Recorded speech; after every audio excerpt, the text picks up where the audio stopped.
समन्ता चक्रवालेषु अत्रा गच्छन्तु देवता सद्धम्मं मुनिराजस्य सुनन्तु सग्गमोक्कदं धम्मस्सवनकालो अयं बदन्ता धम्मस्सवनकालो अयं बदन्ता धम्मस्सवनकालो अयं बदन्ता नमो तस् भगवतो अरहतो सम्मा सम्बुद्धस्स नमो तस् भगवतो अरहतो सम्मा सम्बुद्धस्स नमो तस् भगवतो अरहतो सम्मा सम्बुद्धस्स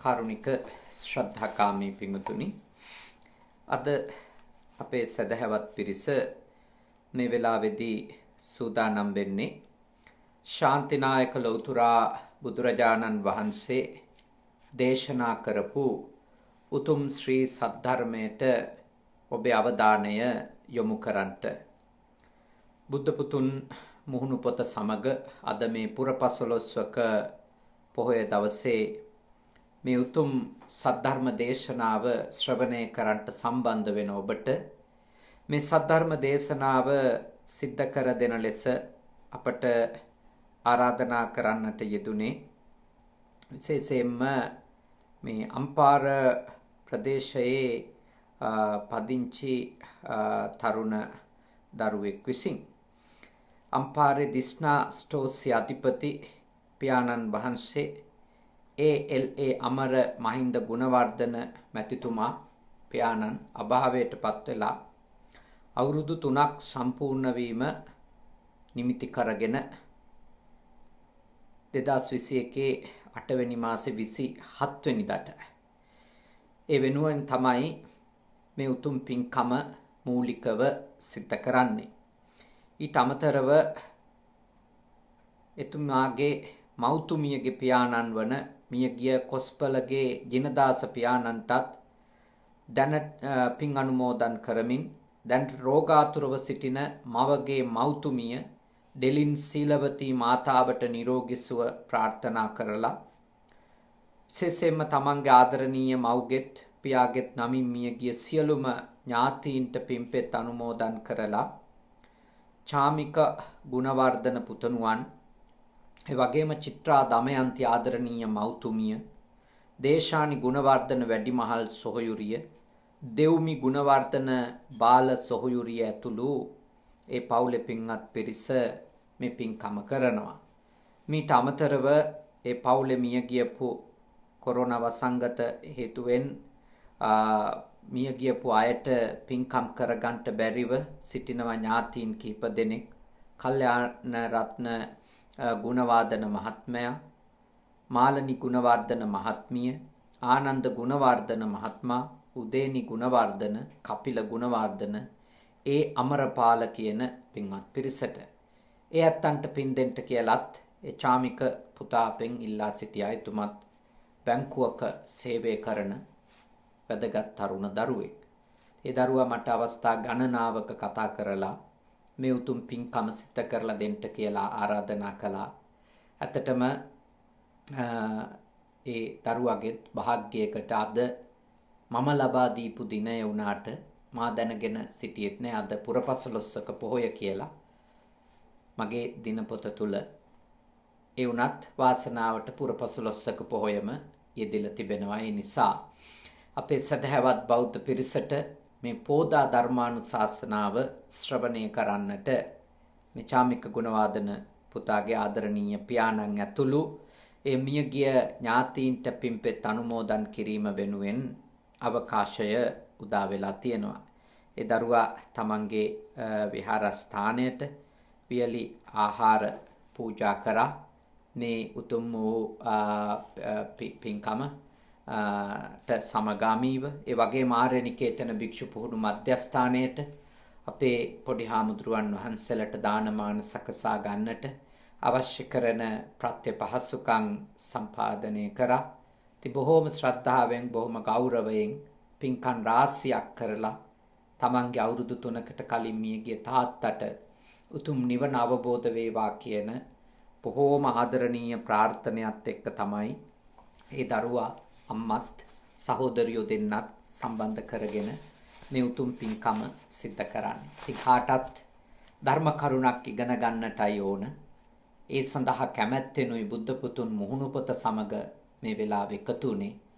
ඉතින් හෝරාවක විතර කාලයක් ඔබට පුළුවන් මෙතෙන් ඉඳලා ශ්‍රී සද්ධර්මය ඉගෙන ගන්නට ශ්‍රවණය කරන්න. අද වටින පොහොයක් ක්‍රිස්තු පූර්ව 6 වන සියවසේ තිබුණු කාන්තාවට එල්ල වුණු සමාජ පීඩනය තුලින් ඇයව නිදහස් කරමින් ඇයට මහාන උපසම්පදාව ලබා දෙන්නට අම්මාට ලබා දිය හැකි ආධ්‍යාත්මික උතුම් ගෞරවය ලබා දෙන්නට ප්‍රජාපති ගෞතමී තෙරණින් වහන්සේ බවට ඒ උතුම් භාග්‍යවතුන් වහන්සේගේ ගිහි කල සුළු මෑණියන් ඇතුළු පිරිසකට මහාන උපසම්පදාව ලබා දීපු වටිනා ශ්‍රේෂ්ඨ පොහොය දවස ලෙස අපට මේ පොහොය හඳුන්වන්නට පුළුවන්. ඉතින් ලංකාවේ භික්ෂුණීන් වහන්සේලාට මෙහෙණින් වහන්සේලාට ඒ වගේම තව පිරිසක් දසසිල් මෑණිවරු ලෙස වැඩ ඉන්නවා. ඒ සියලු දෙනා වහන්සේ කරන ශාසනික මෙහෙවරටත් ධර්ම ශාස්ත්‍රීය මෙහෙවරටත් අපි අපේ පුණ්‍යානුමෝදනාව පිරිනමනවා. මොකද පැවිදි උපසම්පන්න භික්ෂූන් වහන්සේලා වගේම උපසම්පන්න භික්ෂුණීන් වහන්සේලා ඒ වගේම මෙහෙණිවරු දසසිල් මෑණිවරු අපේ සම්බුද්ධ ශාසනය දියුණු කරන්නට කරන මෙහෙවර අපි හදවතින්ම අගය කරන්නට ඕනේ. ඒ භාග්‍යවතුන් වහන්සේගෙන් ලැබුණු දායාදේ හෙවන ලබාගෙන ඒ ඇත්තෝ ලංකාව සුවපත් කරන්නට මහජනයා සුවපත් කරන්නට ශක්ති ප්‍රමාණයෙන් කැපවෙන එක ගැන ඒකත් මතක් කරමින් ඒ උතුම් භික්ෂුණීන් මෙහෙණින් දසසිල් මෑණින් වහන්සේලාට ආශිර්වාද කරමින් තමයි අද ධර්මානුශාසනාව අපි ආරම්භ කරන්නේ. අද අපි කතා කරනවා උපක්ලේශ ධර්ම තුල ව්‍යාපාද චිත්තස්ස උපක්ඛිලේසෝ කියන ව්‍යාපාදේ චිත්තස්ස සිතට උපක්ලේශයක් කියලා භාග්‍යවතුන් වහන්සේ වදාළ ඒ උපක්ලේශ ධර්මයේ පිළිබඳව අපි සාකච්ඡා කරනවා. ඒ පිළිබඳව රේරුකාණි චන්දවිමල මහා ස්වාමීන් වහන්සේ තම ධර්ම ග්‍රන්ථයෙහි සටහන් කරපු ධර්ම කරුණු තමයි අපි අඛණ්ඩවම මේ කාලේ සාකච්ඡා කරමින් ඉන්නේ. ඉතින් අද දවසට નિયમિત මාතෘකාව ඒ ව්‍යාපාද නම් වූ උපක්ලේශය පිළිබඳව අපි බලමු උන්වහන්සේ ඒ පිළිබඳව මූලිකව සිද්ධ කරන පැහැදිලි කිරීම කුමක්ද කියලා. සත්වයෝ සෑම කල්හිම තමාගේ සතුරන් හා කලහයට නොයැලෙඹෙති. ඒ කියන්නේ මිනිස්යෝ සත්තු තමන්ගේ හතුරොත් එක්ක සත්වයෝ පොදුවේ තමන්ගේ හතුරොත් එක්ක හැමතිස්සෙම මූණට මූණ සටන් කරන්න දෙන්නේ නැහැ. ගහ ගන්න, මරා ගන්න, බැන ගන්න, ඒ වගේ රණ්ඩුවට ගැටෙන්න මූණට මූණ බොහෝ වෙලාවට එන්නේ නැහැ. ඊට වඩා ලස්සනයි ඒක හැම වෙලාවෙම ඉන්නේ නැහැ. එහෙම කිව්වොත් ඒක හොඳයි. හැම වෙලාවෙම එන්නේ නැහැ. එන වෙලාවල් තියෙනවා. එතකොට ඔවුන් විනාශ කිරීමට ඔවුන්ට පීඩා කිරීමට තත් නොකරති. හැම වෙලාවකම ඒගොල්ලෝ අනිකාව මිනිසයා අනික් සත්වයාව විනාශ කරන්න පීඩා කරන්න එහෙම දඬු මුකුරු අරගෙන කැතිපොළු අරගෙන තුවක්කු කඩු කිනිසි අරගෙන එහෙම ඉදිරියට එන්නේ නැහැ හැම වෙලේම.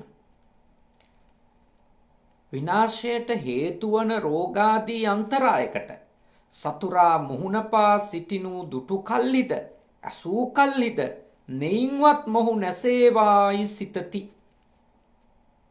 අන්න මූණට මූණ නාවට කරන වැඩේ. මන් දැක්කා සමහර අයට ටිකක් ප්‍රසිද්ධ අයට කොරෝනා වසංගතය වැළඳී ඇති බව සමාජ මාධ්‍ය තුල පළ වෙනකොට ඊට යටින් තිබිච්ච කමෙන්ට්ස් එක එක අයගේ අදහස් පළ කිරීම ඉතින් ඒවයි මා බොහෝ වෙලාවට දැක්කේ ඒ රෝගී වෙච්ච කෙනා මැරේවා මෙතනින්ම ඉවර වේවා ඔන්න ඔය වගේ ප්‍රාර්ථනාව. يعني ඒගොල්ලෝ ගොඩක් වෙලාවට ඒකෙන්ම තේරෙනවා දැන් Tamanට වඩා කායිකව මානසිකව නේද? මානසිකව මේ දුර්වල අයට නම් ඍජුවම ගැටෙන්න යනවා. Tamanට වඩා දුර්වල නම් මොකක් හරි කාරණයකින් Tamanට වඩා පහළ තත්වයක නම් ඉන්නේ. Taman ගාව අසරණයි නම් තමන්ගේ ගාව යම්කිසි ආකාරයකට යටත් කරගන්න පුළුවන් කාරණා තමන්ගේ ගාව තියෙනවා නම් බොහෝ වෙලාවට මිනිස්සු ඒ වගේ අයට මේ වගේ ප්‍රාර්ථනා කර ඉන්නේ නැහැ. ඒ වගේ අයට මූණටම මූණ ඇවිල්ලා කරන්න පුළුවන් හිංසාව, පීඩාව, ගහන්න පුළුවන් නම් ගහන එක, මරන්න පුළුවන් නම් මරණ එක, වෙනත් පීඩා කරන්න පුළුවන් නම් ඒක කරනවා තමන්ට වඩා පොඩ්ඩක් හරි දුර්වලයි නම්. තමන්ට යටත් කරගත හැකි යම්කිසි දෙයක් අනිකාගේ ගාව දුබලකමක් විදියට තියෙනවා නම්. නමුත් තමන්ට වඩා බලවත් අය සම්බන්ධව බහුතරයක් මිනිස්සුන්ගේ సంతානෙ පහළ වෙන්නේ ඒ වගේ බලවත් තමන්ගේ හතුරෙක්. හැබැයි බලවත්. ඒ වගේ කෙනෙක් ලෙඩ වෙලා ඉන්නවා දැක්කහම, රෝගී වෙලා ඉන්නවා දැක්කහම මිනිස්සු ප්‍රාර්ථනා කරනවා මෙයින්වත් මොහු නැසේවායි. ඔය ලෙඩෙන්වත් ගියොත් හොඳයි කියලා. ආයේ නොනැගිට්ටොත් හොඳයි කියලා ප්‍රාර්ථනා කරනවා. ඇති අන්තං ලෙඩ වෙලාලු නේද කියලා කියනවා සතුටින්. ICU එකේ කියලා ආරංචියක් ආවොත් තවත් ඇතුළ බොහෝම සතුටින් පිනා යන්න පටන් ගන්නවා. ලොකු දෙයක් ICU එකටම දාලලු. ඒක කියන්නේ උද්‍යෝගයෙන්, උනන්දුවෙන්. ඒක කියනකොටම යට වැඩ කරනවා. ඕකෙන්ම ඉවර වෙන්න ඕන. ඕකෙන්ම ආයේ නැගිටින්න බැරි වෙන්න ඕන. ඒ සිතුවිලි තියන අය ඉන්නවා. හැමෝම නෙමෙයි. එහෙම තියන අය ඉන්නවා. තමන්ගේ බලගත්ු හතුරෝ රෝගී වුණාම එවැනි සිතුවිලි උපදින අවස්ථාවල් තමන්ගේ දුර්වලකම් නිසා පීඩා විඳායට.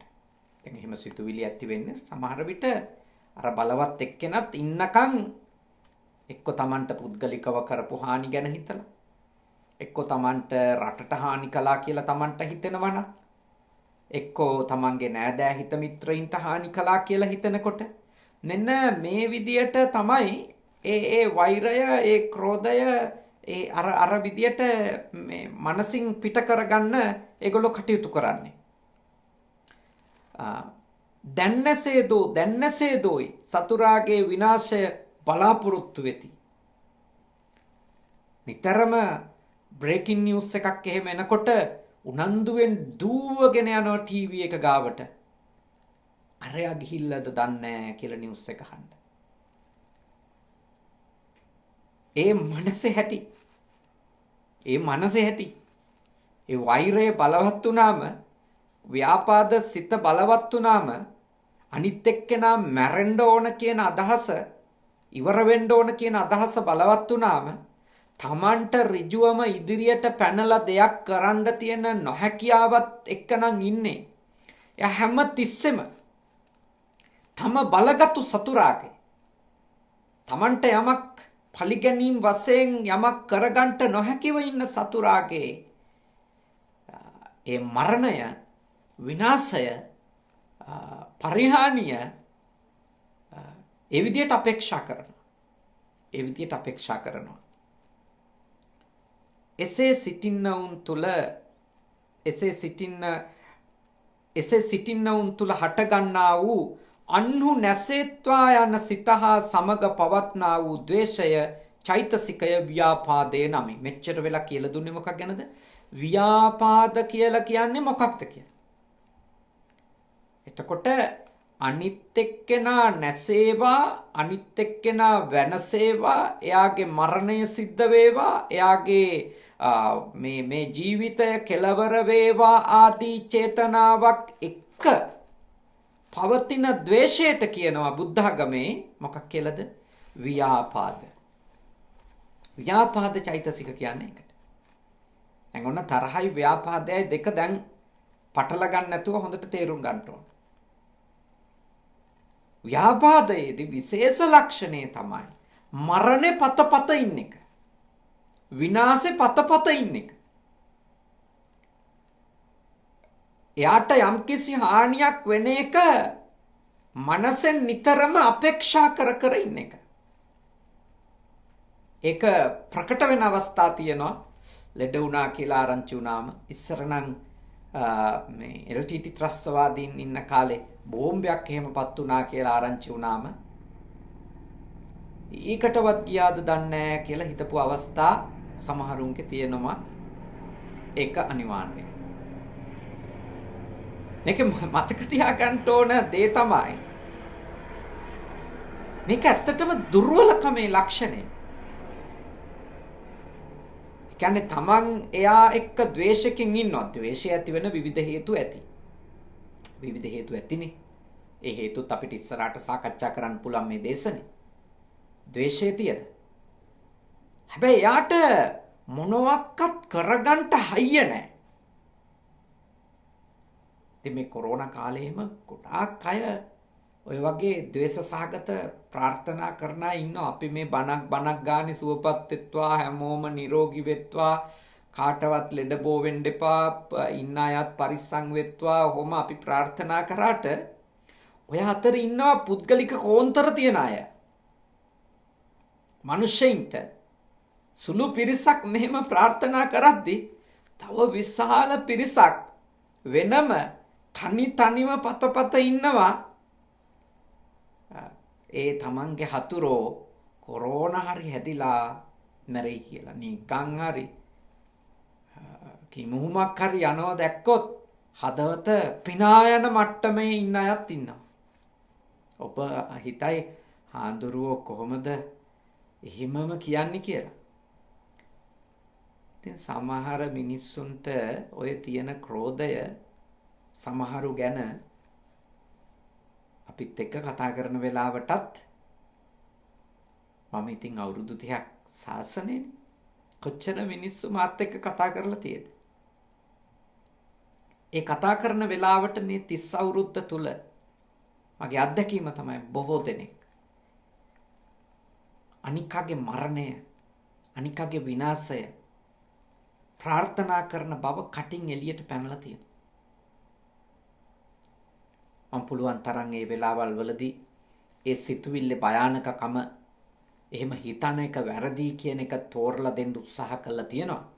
හැබැයි ඉතින් එතකොට ඒගොල්ලොන්ට හිතෙන්නේ හාමුදුරුවන්ට ඕවා තේරෙන්නේ නැහනේ. මමනේ දන්නේ මොනතරම් දුකක් වින්දාද. මගේ ඉඩම් ගත්තා, මගේ සල්ලි ටික ගත්තා, මට තිබිච්ච අවස්ථාව නැති කරා, මගේ ඔක්කොම නැති කරේ ඔය මිනිහා. ඉතින් වසංගතයක් හරි හැදිලා මැරලා යන්න ඕනේ තමයි. ආඳුරලා නම් කියයි මෛත්‍රී කරන්න. ඔහොම කියලා අපිටත් හිතින් බැන තමයි ඉන්නේ. ඒ උනත් අපේ යුතුයකම තමයි ඒක හොඳ සිතුවිල්ලක් නොවන බව කියලා දෙන එක. පිළිගත්තත් නැතත් ඇත්ත එහෙමනේ. අර ගැලීලියෝනේ. ගැලීලියෝ එතුමානේ මේ මගේ මතක විදියට මේ අර සූර්යයා වටා මේ සෙසු ග්‍රහලෝක භ්‍රමණය වෙනවා කියලා හොයාගත්තේ. හැබැයි මුලින් අර පැරණි මේ බයිබල් එකේ තිබිලා තියෙන්නේ මේ ඒක ගැන වෙන අදහසක්. පෘථුවිය වටා අනිත් ඔක්කොම ඒවා මේ භ්‍රමණය වෙනවා කියලා. ඉතින් ඕකෙදී මෙයා ඉතින් දෙවියන්ගේ ග්‍රන්ථයට විරුද්ධව මේ අලුත් සොයා ගැනීම එක්ක කරපු ප්‍රකාශනයක් නිසා මෙයාට මේ තමන්ගේ මරණය දක්වාම ගමන් කරන්නට සිද්ධ වෙනවා. මේ මරණ දණ්ඩනයට යා නියම වෙනවා. එතෙන්දී යාට අවස්ථාවක් දීලා තියෙනවා. මම අහලා තියෙන කතාව. ඒ තමයි මේ පොත වෙනස් කරන්න.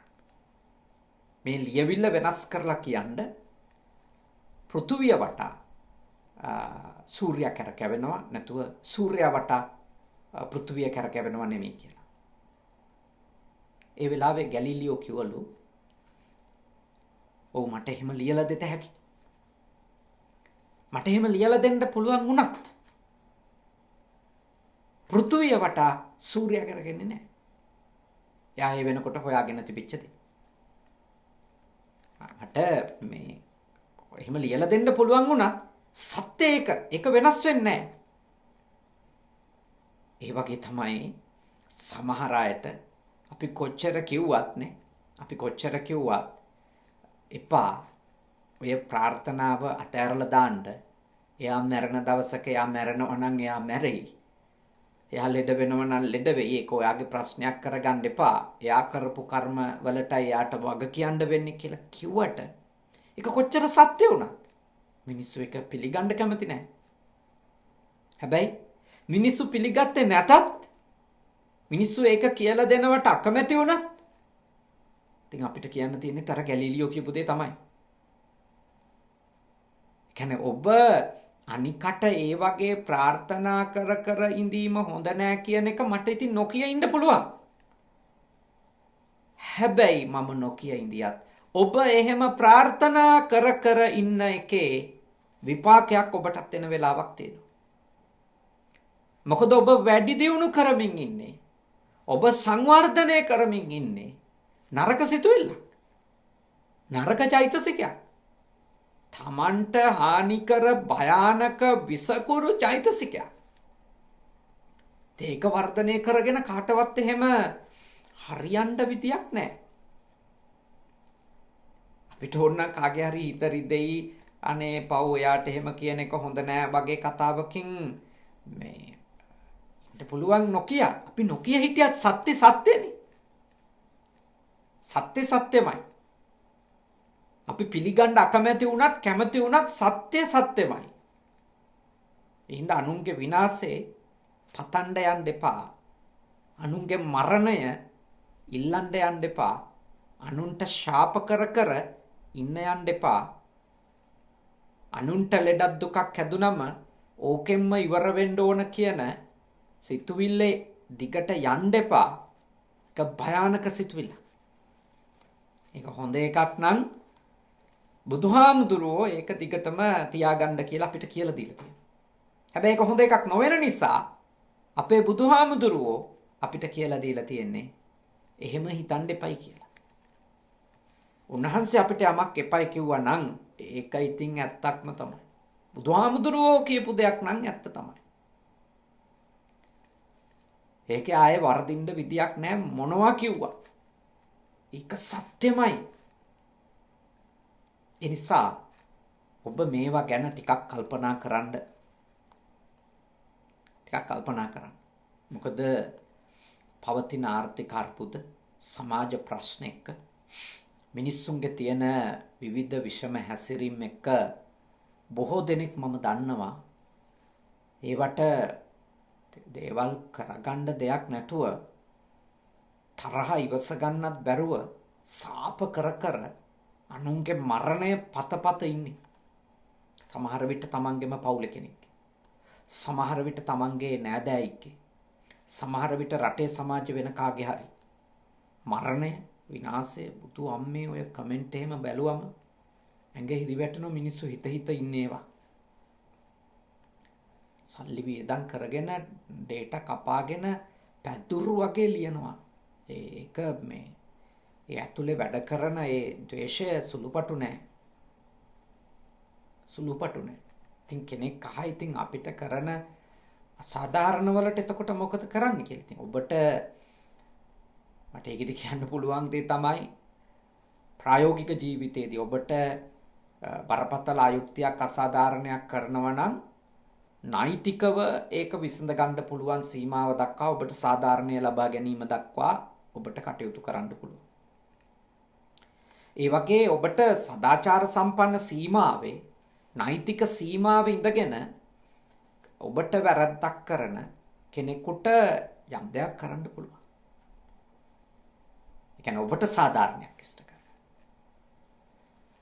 නැතුව වෛරෙන් තරහෙන් ක්‍රෝධෙන් හිටියා කියලා සමහර විට එයාගේ වෙනස් වීමක් වෙන්නෙත් නැහැ.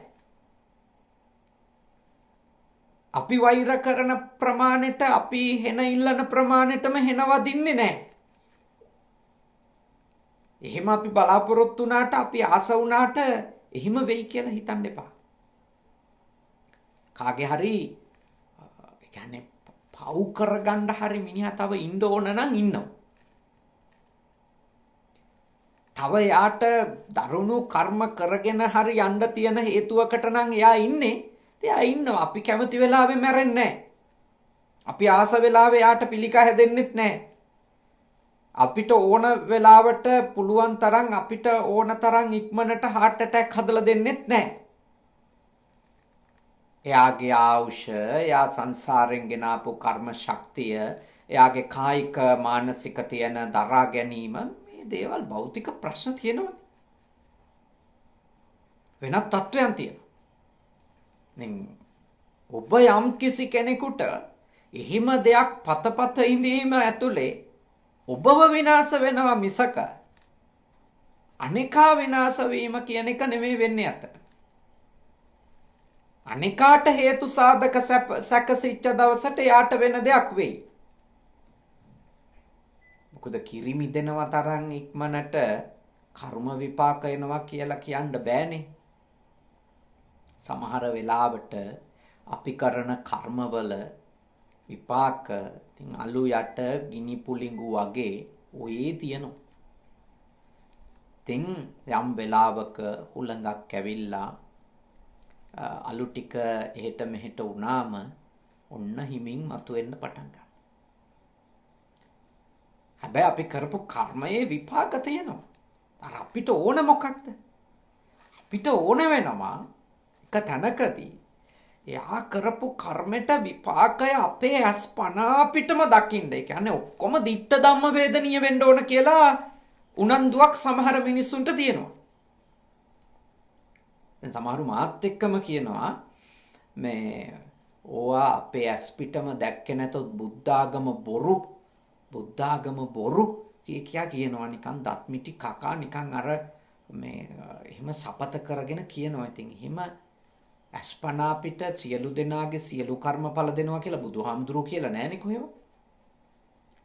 සමහර අයට සමහර කරපු කර්ම ditta ධම්ම වේදනීය විදියට එනවා. සමහර ඒවා ditta ධම්ම වේදනීයව එන්නේ නැහැ.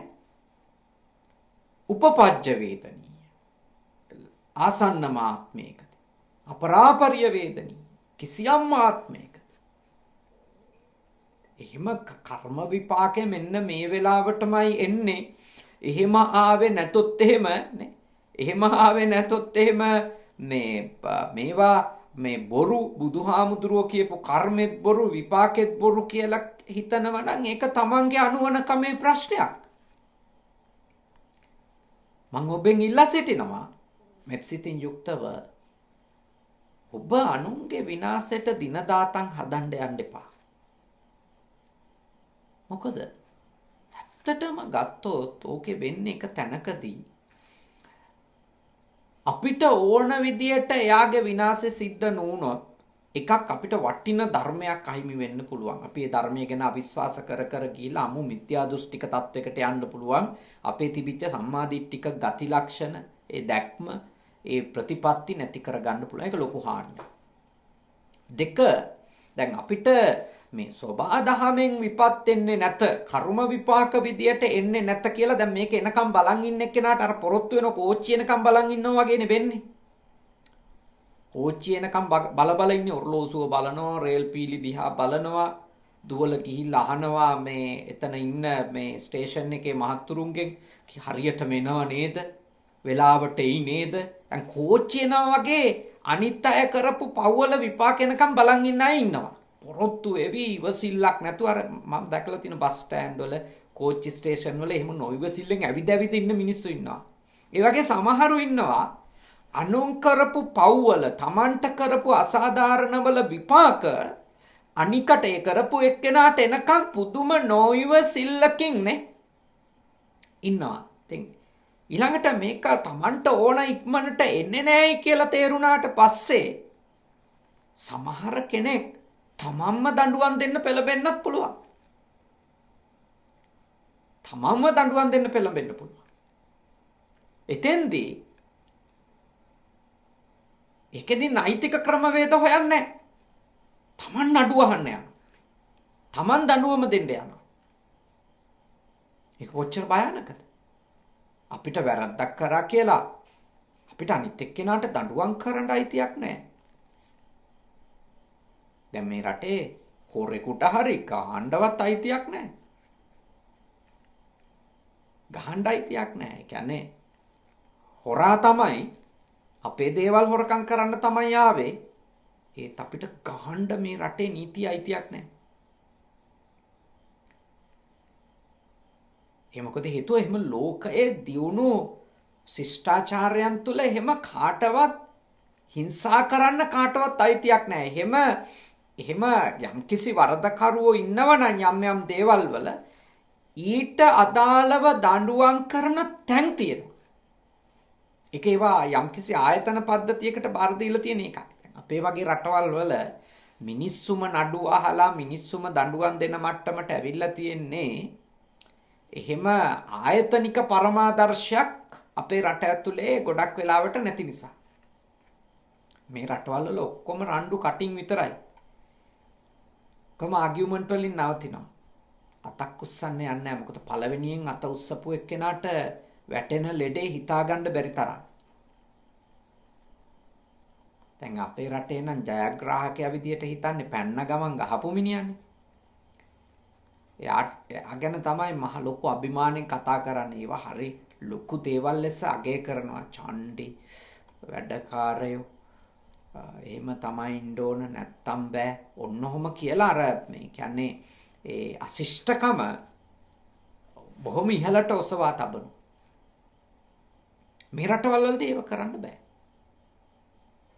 හොඳට මේවා තේරුම් ගන්න. ජීවිතේ අපි බුද්ධ ධර්මය අනුගමනය කරන මිනිස්සු නම් පිට රට හදාගන්න බැරි වුණත් අපි අපේ ගති හරි වෙනස් කරගන්න. ලෝකයේ අය හදන්න බෑ. සමහරලාට අපේ ගෙදර අයවත් අපිට හදන්න බෑ. ඒ වුණාට අපි ප්‍රශ්නකදී හැසිරෙන විදිය පුද්ගලිකව අපි වෙනස් කරගන්නවා. අපි දෙයක් අවබෝධ කරගන්නවා කියන්නේ ඒකයි. අපි දෙයක් පුහුණු වෙනවා කියන්නේ ඒකයි. නැතුව බණාන වෙලාවට සාදු සාදු කියලා හරි ෂෝක් බණ ටික කියලා ඔන්නවා තමයි කියලා දෙන්න ඕන කියලා එහෙම කියෙව්වට වැඩක් නැහැ. සාදු කියලා අනුමෝදන් වෙන්න ඒක වෙනම කාරණයක්. හැබැයි අපි ප්‍රායෝගික ජීවිතේදී ප්‍රශ්නේ අපේ වුණු වෙලාවට අපි හැසිරෙන විදිය අනුව තමයි. අපි කොච්චර බණ දහම් තේරුම් අරගෙනද? කොච්චර බණ ධර්මයට අනුව අපේ හිත වැඩි දියුණු කරලාද? මේවා තීරණය වෙන්නේ. ඉන්සා මේ ව්‍යාපාදය කියන සිත බොහොම නරක, බොහොම අයහපත් චෛතසික ධර්මයක් නේ. ඒ නිසා මම ඔබට යෝජනා කරනවා බුද්ධිමත්ව හිතන්න කියලා මේක. බුද්ධිමත්ව හිතන්න. මේ කියන කාරණා. ඊළඟට ස්වාමින් වහන්සේගේ සටහනට අපි යමු. දස අකුසල කර්මපත වලින් දෙකකි. මේ ව්‍යාපාද චෛතසිකය කියන්නේ දස අකුසල කර්මපත වලින්. ඒ කියන්නේ අපි දුගතිගාමී වෙන්න පුළුවන් දස අකුසල් කියලා අකුසල කර්ම 10ක් ධර්මයේ පෙන්වනෝනේ. අකුසල කර්මපත ප්‍රාණඝාතය, අදත්තාදානය, කාමමිත්‍යාචාරය, මුසාවාදය, පිසුනා වාචය, පරුසා වාචය, සම්පප්පලාපය. ඊළඟට ව්‍යාපාදය නේද? අවිජ්ජා මිච්ඡාදිට්ඨිය. එතකොට ඔය 10න් එකක් ව්‍යාපාද. ව්‍යාපාද කියන්නේ දස අකුසල කර්මපත වලින් එකක්. අවිජ්ජා කියලා දැන් අපි ඊයේ වෙනකම්ම සාකච්ඡා කරේ අවිජ්ජා විසම ලෝභ කියලා. දස අකුසල කර්මපත වලින් එකක්. අපායගාමී වෙන්න අවස්ථාවක් තියෙන. ඉඩක් හැදෙන අකුසල කර්මපතයන්ගෙන් එකක්.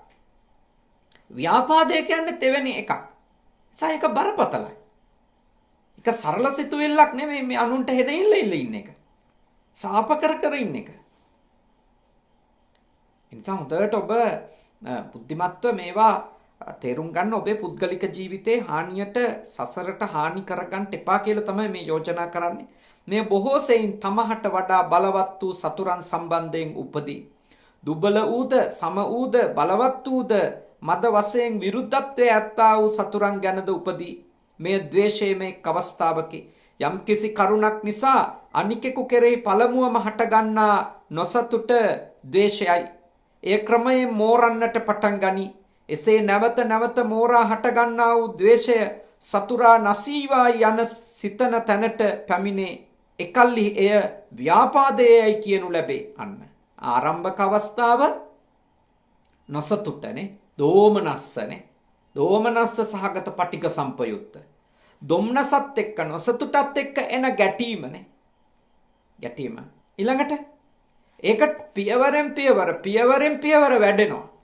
වැඩිලා ඉවර වෙලා උග්‍ර තත්වයකට එනවා. තමන්ගේ හතුරා මැරෙන්න ඕනි කියලා, වෙනසෙන්න ඕනි කියලා, නැත්තටම නැති වෙන්න ඕන කියලා. ඔය සීනි ගම එහෙම යන කට්ටිය ඒගොල්ලෝ හරි අහිංසක විදියට මල්ලේ මිරිස් දාන් ගිහිල්ලා අඹරන්නේ.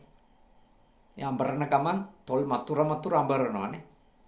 තොල් මතුර අඹරනවා මේ වගේම අඹරෙන්න ඕනේ කියලා. මම යුනිවර්සිටි ඉන්න කාලේ මට මේ එක පැවරුමකදී ඔය අපේ සංස්කෘතික අධ්‍යයනයන්හිදී මට කරන්න වෙච්ච එකක් තමයි මේ ඒ පැවරුමේ ඔය සම්ප්‍රදායික මේ දෙවිවරු, ඒ කියන්නේ දඬුවමට අධිපති දෙවිවරු හා බැඳුණු සංස්කෘතිය. එතකොට මේ දෙවිවරු හා බැඳුණු සංස්කෘතිය ගැන මේ කියන්නේ නියදි අධ්‍යයනයකදී මම ඔය සීනිගම තෝරාගෙන කරා. ඒ කාලේ ඉතින් මාව කවුරුත් දන්නේ නැහැනේ. මම සාමාන්‍ය හාමුදුරු කෙනෙක්නේ යුනිවර්සිටි යන කාලේ, ප්‍රසිද්ධ නැති නිසා. ඉතින් එතෙන්දී තමයි මම බලාගත්තේ කොහොමද මිරිස් සම්බරන හැටි කියලා මිනිස්සු. හරි වයසයි, අවුරුදු 60 70 75 වෙවුලනවා. මිරිස් සම්බරන. අඹරද්දී මේ ඉස්සරහට විතරයි තල්ලු කරන්නේ. ආපස්සට අදින්නේ නැහැ, ගල උස්සල ගන්නෙ. මට තියෙන ඉතින් නියදී නිරීක්ෂණය කරන්නනේ. මං ඉතින් අහනවා ඇයි එහෙම කරන්නේ? ඒක උස්සල ගන්නේයි කියලා. එතකොට මට කියලා තියෙනවා එහෙම වුණොත් හාඳුන්නේ මගේ පැත්තට ඇඹරෙන්නේ කියලා. එයාගේ පැත්තට කොහොමත් ඇඹරෙනවා තමයි ඒක.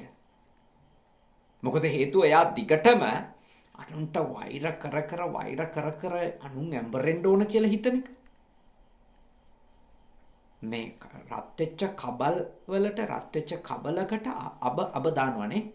අබ දාලා ඇට පුපුරනවනේ. එතකොට ප්‍රාර්ථනා කරන මේ වගේ පුපුරන්න ඕනේ කියලා. හිතා ගන්න බෑ මිනිස්සු එහෙම කරන්න හිත හදාගෙන තියෙන හැටි. එහෙම කියන්නේ තව කෙනෙකුගේ විනාශය පතන් සමහර විට එයා එතෙන්ට කියපු හේතු, එයාගේ මූල හේතු ඇත්තටම සමහර විට සාධාරණත් ඇති. ඒත් එයා කරගන්නේ නරක දෙයක්. ඒකයි මට කියන්න. මොකද මේ වයි හේතු ගැත්තම සමහර වෙලාවට තමන්ට තිබිච්ච එකම පර්චස් 10ක් හොරෙන් ලියාගෙන. තින් හයිය නැහැ රණ්ඩු වෙන්න. ගැටෙන්න හයිය නැහැ. දෙයයන්ට ගිහින් කියන. ඒකයි රටක නීතියක් තියෙන්න ඕනේ. ඒකයි. ඒ කියන්නේ මිනිස්සු ඒ තත්වයට ගිහිල්ලා මිත්‍යා දෘෂ්ටිවල පැටලිලා තමන්ටත් හානි කරගන්න එක නවත්තන්න නම් මිනිහෙකුට අසාධාරණයක් වුණාම, අයුක්තියක් වුණාම ඒකට ගිහිල්ලා සාධාරණ ඉෂ්ට කරගන්න එයා ගැහණු කෙනෙක් වුණත්, පිරිමි කෙනෙක් වුණත්, එයා ළමෙක් වුණත් කවුරු හරි දුර්වලද කියන එක නෙමෙයි. කාට හරි ගිහිල්ලා සාධාරණ ඉෂ්ට කරගන්න පුළුවන් තැනක් තියෙන්න ඕනි රටට. රටක තියෙන්න ඕනි. නැත්තම් වෙන්නේ දුර්වල මිනිස්සු හැමෝම ඔයගේ දරුණු මිත්‍යා දෘෂ්ටි වල පැටලෙනවා. මොකද නීතිය සාධාරණ නෑ කියලා තේරුණා. නීතිය ඇතුලේ Tamanට රැකවරණයක් නෑ කියලා තේරුණා. මිනිස්සු ඔතෙන්ට යන්නේ එතනින්. පොල් ගහන්නේ, හෙන ඉල්ලන්නේ. දැන් මම යෝජනා කරන ඔබට ඔබ එතෙන්ට වැටෙන්න එපා. පුළුවන් තරම් Tamanට වෙන අසාධාරණයක් නීතියෙන් යුක්තියෙන් විසඳ ගන්න. මොකද වෛර කර හිටියා කියලා, හෙන ඉල්ල සාප කර හිටියා කියලා ප්‍රශ්නේ විසඳෙන්නේ නැහැ. එයා කරපු කර්මය එයා අනිවාර්යෙන්ම යාට විපාක විදියට විඳින්න වෙනවා. ඔබට ඇත්තටම චේතාන්විතව වරදක් අපරාධයක් කරා නම් ඒක එයි. ඒක එන දවස ගැන වද වෙන්නත් එපා. හැබැයි නෛතිකව ඔබට කරන්න පුළුවන් දෙයක් ඔබ කරගන්න. දැන් සමහරු අහනවා ඇයි හාමුදුරුවනේ ඉතින් මේ එතකොට අපිට මේ වැරදි කරපෝ මේ දේශපාලකයින්ට එවුන්ට හෙන ඉල්ලුවම් මොකද වෙන්නේ? මේ රටට කරලා තියෙන විනාශෙට එහෙන ඉල්ලන්නේ මොකටද? ඡන්දෙ නොදීන්න පුළුවන්. එයා කරපු විනාශවලට, එයා කරපු අපරාධවලට ඉතින් අපිට දඬුවම් දෙනවා නම් දඬුවම් දෙන්න ක්‍රමයක් තියෙන්නේ ඡන්දෙ නොදීන්න එක. දැන් අපේ ක්‍රමය එක නෙමෙයිනේ. අපේ ඡන්දේ කාලෙට මේ ඡන්දේ දෙනවා ඒවට වෙන හේතු තියෙනෝනේ. අපේ කුලේකෙක් එයා, අපේ පක්ෂයකෙක්, එයා මොනවා කරත් අපේ මිනිහෙක්. එහෙම ඡන්දේ දීලා පස්සේ එන ඉල්ල කමෙන්ට් ලියනවා. නිසා අපි හැම දෙයකටම යම්කිසි ආකාරයකට මනුෂ්‍යයින්ට තමන්ට වෙන අයුක්තියට උත්තර හොයාගන්න ක්‍රම තියෙනවා. ඒත් බුදුදහම මට කියන්න බෑ දේශපාලන දර්ශනයන් උගන්වන ක්‍රමවේද. මට කියන්න පුළුවන් බුද්ධාගමේ ක්‍රමය. බුදුදහමේ ක්‍රමේ නම් අනුන්ට වෛර කර හෙන සාප කිරීම ඉල්ලීම් ධර්මයට අදාළව හා කියන්න බෑ. මොකද හේතුව ඒකෙන් ඒ පුද්ගලයාට සමහර විට මේ ලෝකෙදි මොකක්වත් වෙන්නේ නැහැ. අපි අපේක්ෂා කරන විදියට. හැබැයි අපි හදාගන්න චෛතසිකයෙන් අපිට හානියක් වෙනවා. අපිට නරකක් වෙනවා.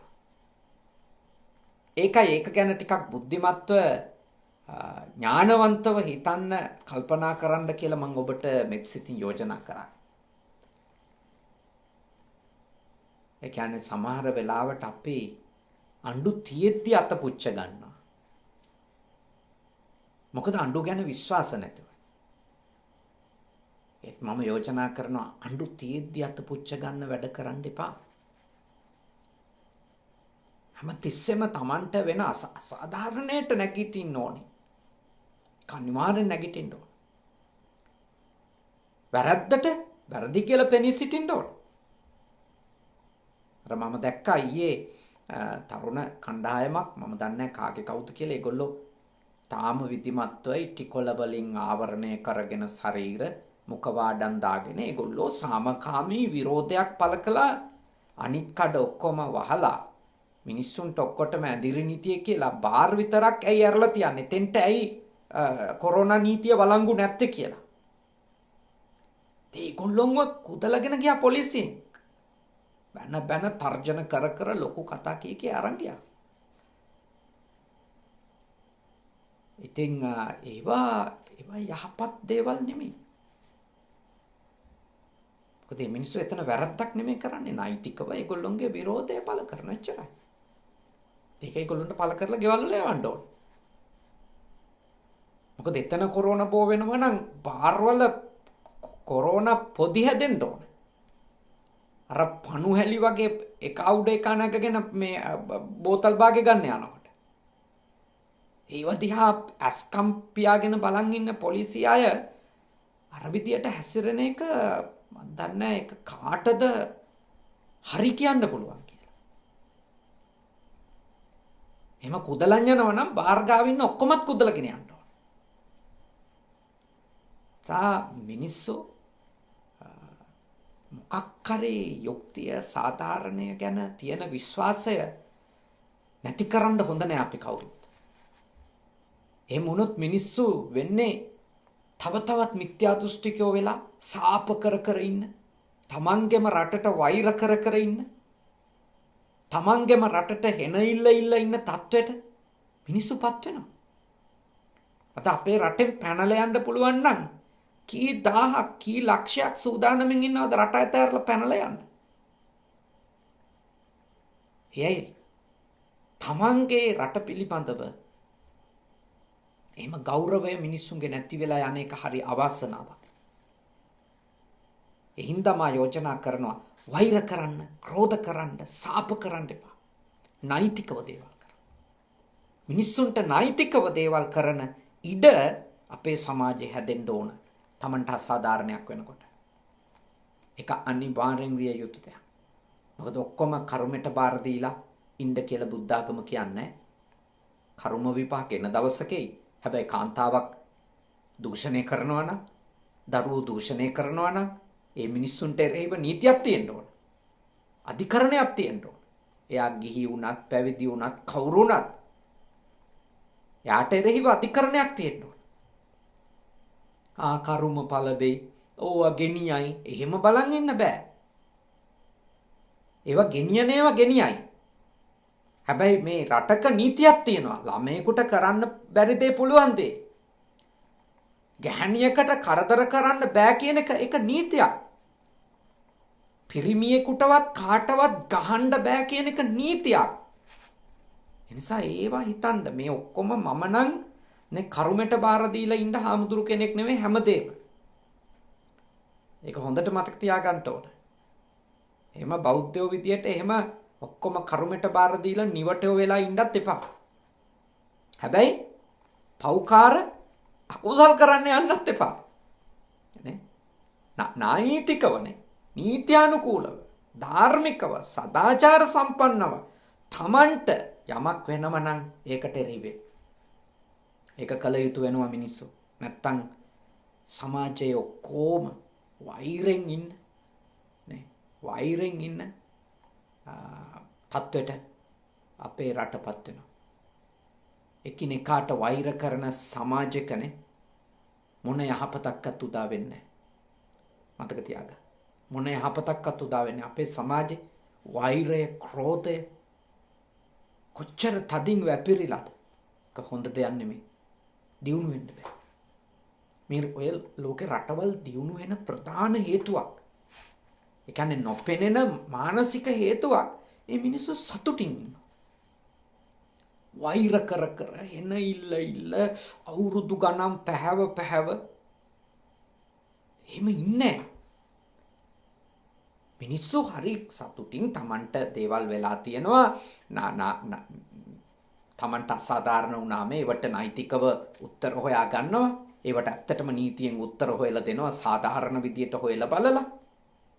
හැබැයි මිනිස්සු වෛර කර කර දවස ගෙවන්නේ. මිනිස්සුන්ට වෛර කර කර, ක්‍රෝධ කර කර, සාප කර කර ඉන්නවට වඩා වෙන වැඩ තියෙනවා. අපේ වගේ රටවල් වල සමහර අයට වෙලා තියෙන ඒගොල්ලන්ට කරන්න වෙන වැඩක් නැහැ. ඒගොල්ලන්ට උදේ නැගිට්ටට පස්සේ දවසේ කරන්න වැඩක් නැති වුණාම මිනිස්සු මොකද කරන්නේ? වෛරෙන්, ක්‍රෝධෙන්, සාප කරමින්, එන ඉල්ලමින්, පොල් ගාමින්, මිරි සඹරමින් ඕවා කර කර ජීවත් වෙනවා. එතෙන්ට වැටෙන්න එපා. මං අපේ ගම්වැසියන්ට විශේෂයෙන් කියන්නේ දියුණු වෙන්න ඕන නම් සතුටින් ඉන්න. සතුටින් ඉන්නකොට, හිත හොඳ වෙනකොට, හිත පිරිසිදු වෙනකොට මොලේ පාද ගන්න පුළුවන්. හිත සාමකාමී නම් ඒ තැනට අදාළ නුවණ මතුවෙනවා. හොඳ නරක පේනවා. දියුණු වෙන විදිය, පරිහානිය පේනවා. ඔය එකක්වත් අපිට පේන්නේ නැත්තේ ඔය ඔක්කොම ටික අපිට වැහිලා යන්නේ අපි වෛරෙන්, ක්‍රෝධෙන් ඉන්න වෙලාවට. ඒ නිසා ද්වේෂයෙන්, වෛරෙන්, ක්‍රෝධෙන් කටයුතු කරන අය බවට පත් වෙන්න එපා. ව්‍යාපාදේ කියන්නේ දරුණු නරක උපක්ලේශයක්, නරක උපක්ලේශයක්. භාග්‍යවතුන් වහන්සේගේ ධර්මයේ තුල ඒකයි ඒ උපක්ලේශ ධර්මය නරක, සිත අපිරිසිදු කරන, සිත විනාශ කරන නරකක් ලෙස පෙන්වලා දීලා තියෙනවා. තමන්ට කරපුවා, තමන්ගේ අයට කරපුවා, කරමින් ඉන්නේවා, අනාගතේ කරන්න පුළුවන් දේවල් ඔහොම ගණන් හදනවා.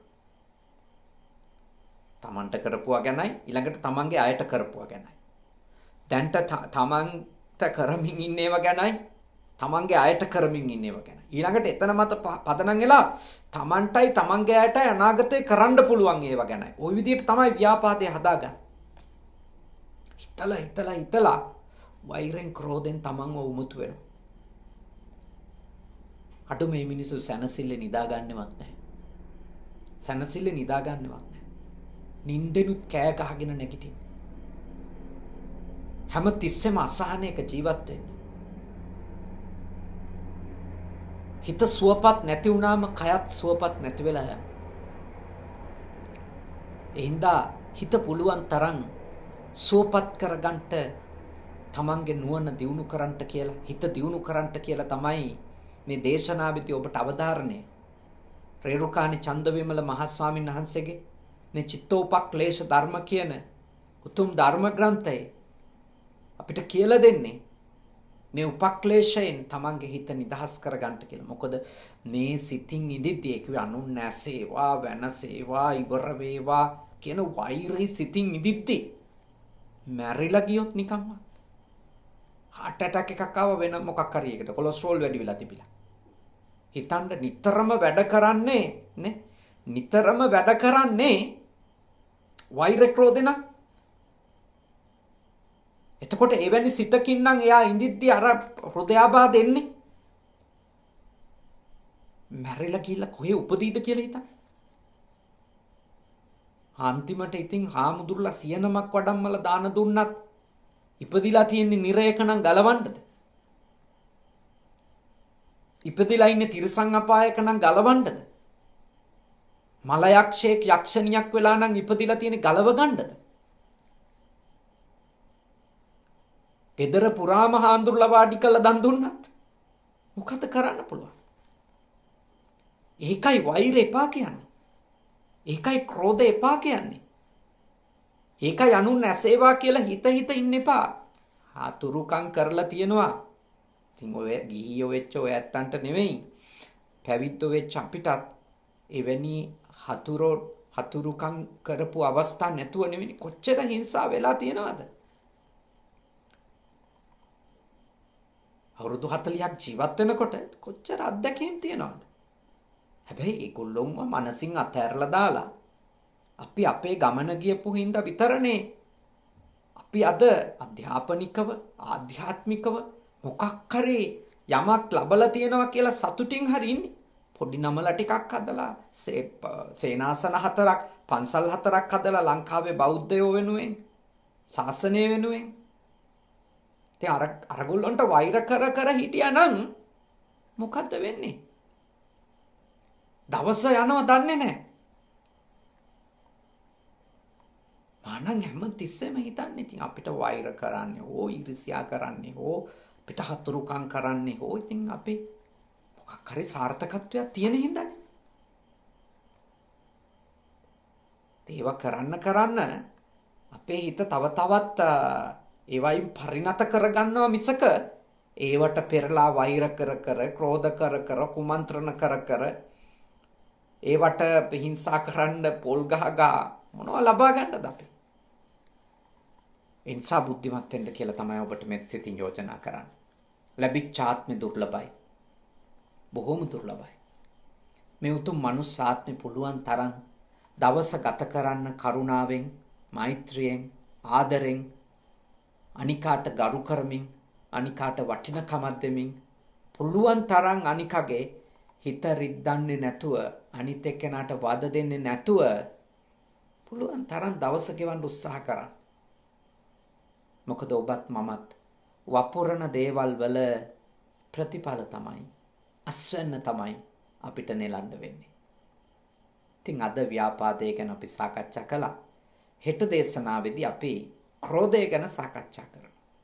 හෙටත් අද හැන්දෑවේ ටිකක් වේලපහින් බණ පටන් ගත්ත පොයදා නිසාත් මට පුජි සුගත සේනාසනයේට කනගව සුගත භාවනා මධ්‍යස්ථාන ඉඳලා වැඩම කරන්නට තිබෙන නිසාත් විශේෂයෙන්ම අද ටිකක් වේලපහින් මේ දේශනාව අපි සිත කරන්නට තීරණය කළා 6 ඉඳලා 7 වෙනකන්. නමුත් හෙට දවසේ දේශනාව නැවතත් සුපුරුදු පරිදි 7 ඉඳලා ජපානයේ වෙලාවෙන් 7 ඉඳලා 8 වෙනකන් තමයි පැවැත්වෙන්නේ. ලංකාවේ වෙලාවෙන් හවස 3:30ටයි හෙට ඉඳලා නැවතත් දේශනාව ආරම්භ කෙරෙන්නේ.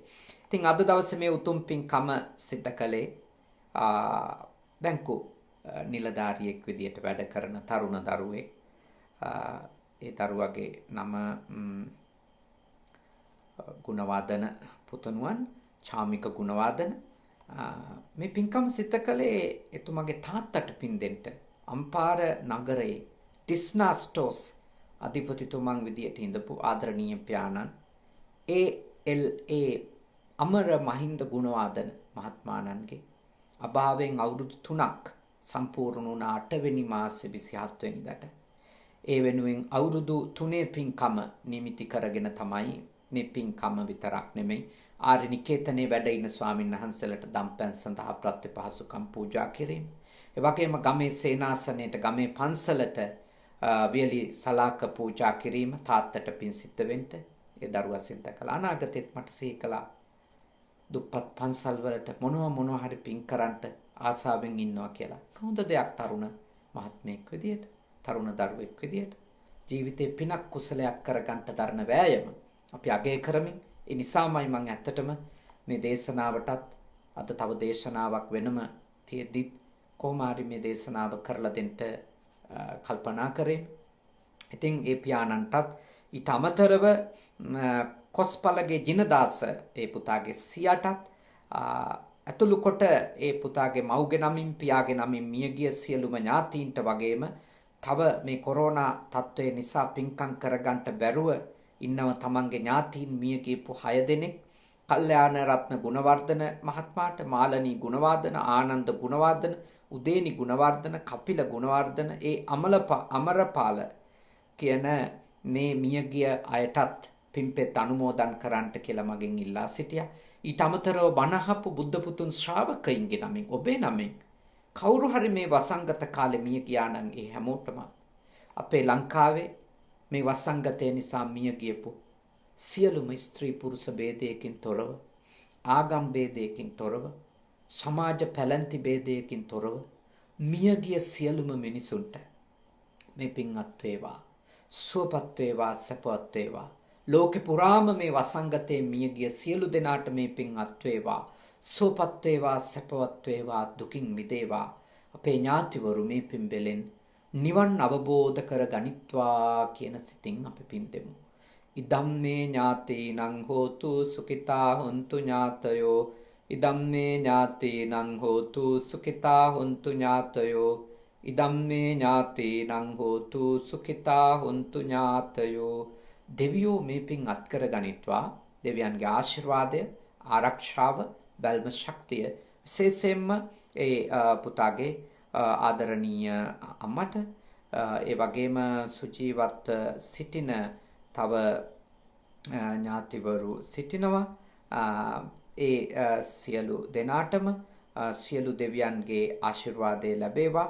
විශේෂයෙන්ම චිත්‍රා දමයන්ති මාතාවට දේශානි ගුණවර්ධන ඒ වැටිමහල් සොහයුරිය දෙව්මි ගුණවර්ධන ඒ සොහයුරිය ඒ වගේම දැන් රෝගීව සිටිනවා අම්මගේ අම්මා ඩෙලින් සීලවති ආච්චි අම්මට ඒ ඇතුළු කොට සුජීවත්ව සිටින සියලු දෙනාට ඔබ හැම දෙනාට බුද්ධ පුතුන් ශ්‍රාවකයින්ට ලංකාවාසීන්ට ලෝකවාසීන්ට පින් අනුමෝදන් වන දෙවියන්ගේ ආශිර්වාදයෙන් නිදුක් බව නිරෝගී බව සුවපත් බව චිරජීවනය ලැබේවා. ඒ වගේම මේ කනගවා සුගත භාවනා මධ්‍යස්ථානයේ ඒ වගේම පුජි සුගත සෙනසුන කන්සයි කියතෝ පළාතේ කන්සයි සුගත භාවනා මධ්‍යස්ථානයේ ඇතුළු සේනාසනයන්ගේ ආධිපත්‍ය හොබවන අපේ සහෝදර අතිපූජනීය හුරුළුනික වැවේ සුදම්ම මාහිමිපාණන් වහන්සේට කනගවා සුගත භාවනා මධ්‍යස්ථානාධිකාරී මා සමගම මේ සේනාසනේ වැඩ සිටින මගේ සහෝදර අතිපූජනීය අම්පිටියේ සද්ධාවාස ස්වාමින් වහන්සේ ඇතුළු මහා සංඝ රත්නයටත් ඔබටත් දෙවියන්ගේ ආශිර්වාදයෙන් වාසනාවන්ත නිදුක් නිරෝගී සුවපත් ජීවිතයක්ම ලැබේවා.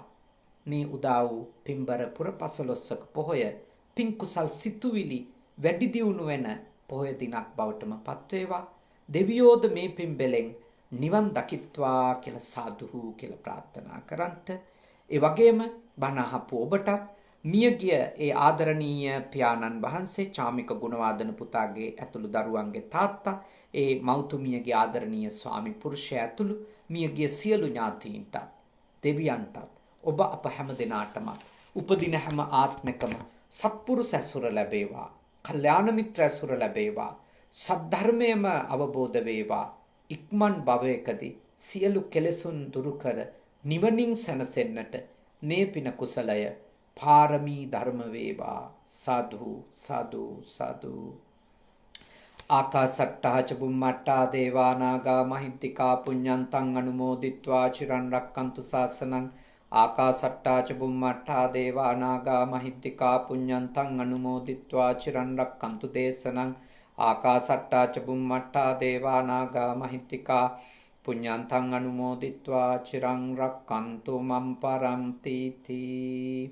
ඔබ හැම දිනාටම තුනුරුවන්ගේ අනන්ත ගුණ බලයෙන් නිදුක් බව ලැබේවා, නිරෝගී බව ලැබේවා, සුවපත් බව ලැබේවා. සාදු සාදු සාදු.